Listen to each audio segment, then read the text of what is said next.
as I review Frank Jackson's season, there's really one thing that stood out to me, and that was his offensive game, his ability to score the ball.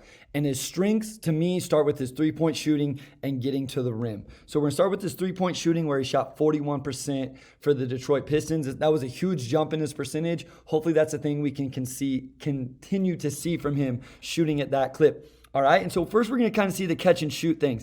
And one of the biggest things, something I always highlight, is spacing. So here we're running a pick and roll with Stewart and Saban Lee, and we hold defenders. We attract defenders.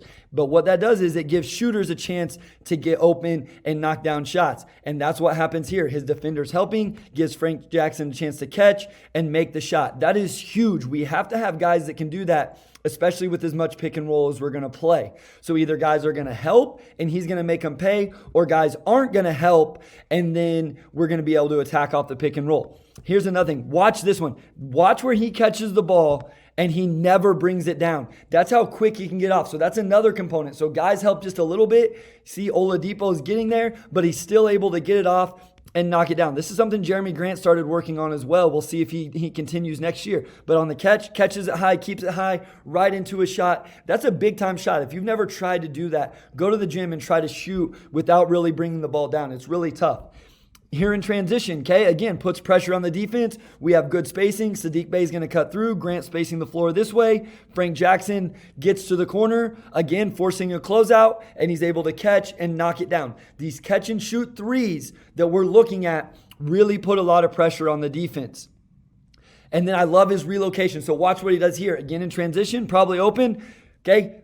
Asking for it, it's not there. Now I'm going to move up the lane based on where the defense went. Still not getting. I'm going to keep moving my feet, relocates all the way up to the wing and knocks down the shot. So now we're getting into that movement component. At first, we were looking at just catch and shoot, literally, okay, catch and shoot, that transition. He got to a spot and stood there. Now we're looking at on the move, okay, coming off the screen. So we'll see this here. This is one of my favorite clips. He's coming off. If you want to go over the top of the screen, he's going to read it well and he's going to knock it down. Defender tries to go over the top. He fades off of it, drifts off of it to the corner, catch. You're too late, knocks down the shot. This puts so much pressure on a defense. Now we're going to talk about him as a screener. So here we're going to see a few clips. He sets the back screen and that puts the defense in a tough spot. You have to help off the guy coming off the back screen, but then you're leaving Frank Jackson open for a shot. So you see it. His man helps a little bit. They can get confused on whether they're going to switch or not. Gets his feet set, again, gets his shot off quick. He just misses that one. But as you'll see, that's something that the Pistons are going to use. So in this set, back screen, cross screen, forces a switch. Now he's going to come off a staggered, comes up. Defender tries to cheat it. He's going to read the screen. Defender's going to cheat, so now I'm going to fade. Even takes a dribble on this one, as we'll talk more about in the area where I'd like to see him improve. Gets his feet down, looks good, and bangs it. So Frank Jackson shot the ball at 41% from the three-point line.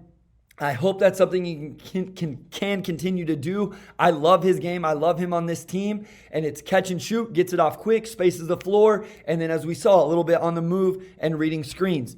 The next part is to the rim, and we're going to continue with the coming off screens. So here he comes off a pin down. Again, the defender tries to cheat it. He's such a good shooter, you have to attack hard, which gives him in this driving lane. So he attacks it. He actually misses this one. I like to show misses because it's like, I'm not just showing the things where they make it. I want to be unbiased. So even though he made almost 60% at the rim, he obviously can continue to improve. But I love how well he reads screens. And now we're building off that. The way he reads screens, the way he shoots the ball is now helping him get to the rim. Again, comes off the screen, curls it, squares his man up, attacks, plays through a little bit of contact, and finishes at the rim.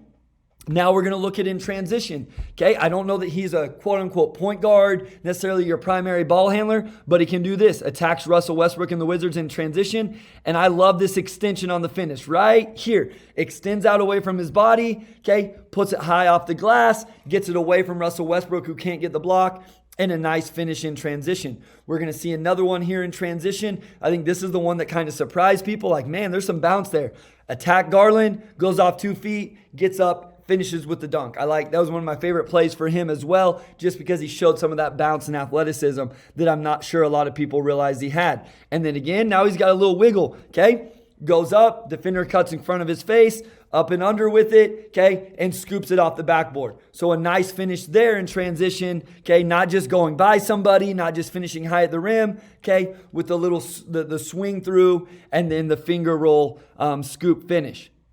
One more here now, okay, attacking the closeout, okay, so he gets a mismatch. Again, he's such a good shooter. Biyombo has to close out to him. He can't just look at him. Puts the defender in a tough spot, attacks the closeout, gets to the rim, little finger roll, and finishes.